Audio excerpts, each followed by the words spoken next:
What goes on back at the factory when the teams come out for a race weekend? Well, Williams were very kind and let us in, opened the doors to Grove for free practice one yesterday, and Pat Simmons took us round.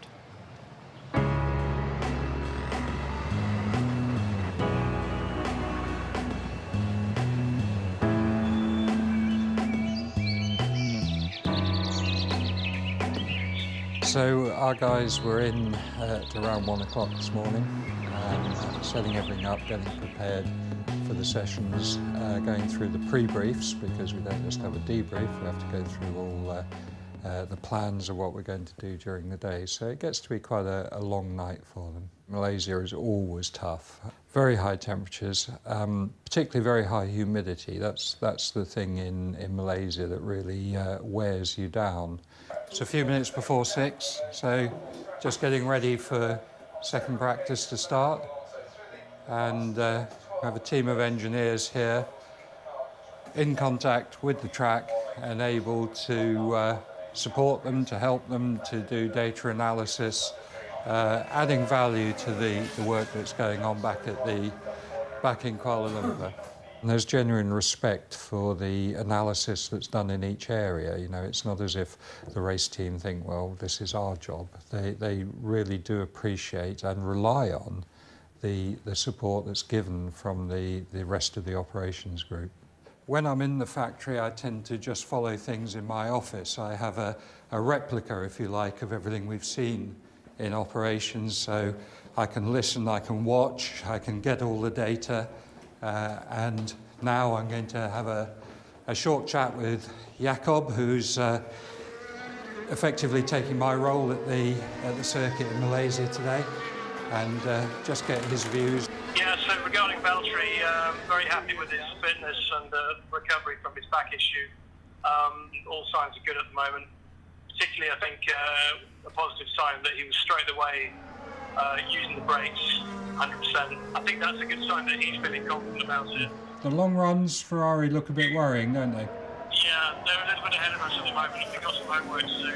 The long run was compromised by the aero device that we lost. We need to look at that carefully.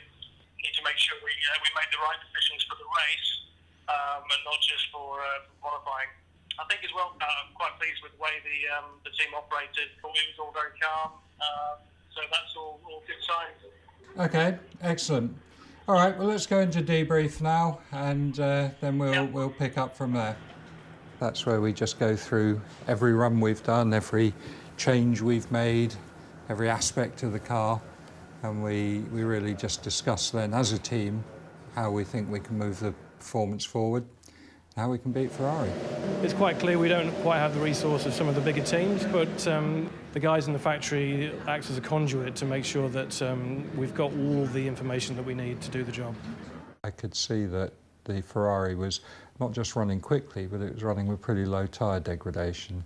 So that's really been the focus of our discussions after the session, and will continue to be the focus of our discussions during our performance meetings in Kuala Lumpur, and indeed in every race. You know, our aim will be to try and get in front of Ferrari in qualifying and indeed in the race. So realistic expectation is second row, and target is second row. Well, Rob, at least it's a bit cooler in Oxfordshire, but how valuable is the work that everyone's doing in Grove this weekend to the way you run things here at the track? Well, you know, Formula One some time ago restricted the number of personnel that we could bring to the track. So all of the top teams then went down the route of having an operations room or a remote garage, call it what you will. And the input that our people have back in Grove is absolutely invaluable. You know, there's a constant stream of information to and from the track. You know, constant updates on what's happening back there, what's happening here, and it's one team. You know, it means that we're able to increase our operational size without flying people all around the world. And how important is it? Because presumably then Pat can also look at stuff for next year, which he needs to do with the design office in the factory, but yet still remain in complete contact with what's going on here. Yeah, that's actually really important. So, you know, he gets to stay in touch, you know, operationally, if you like, with the race weekend.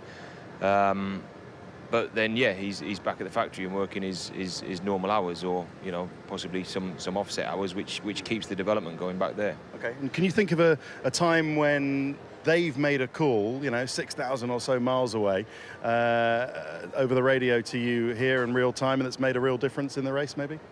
Well, I mean, there's a constant stream of calls coming from the remote garage, constant stream of information from all the people and the experts that we've got back there. So, I couldn't mention one. There's been lots and lots. Okay, thanks, Rob.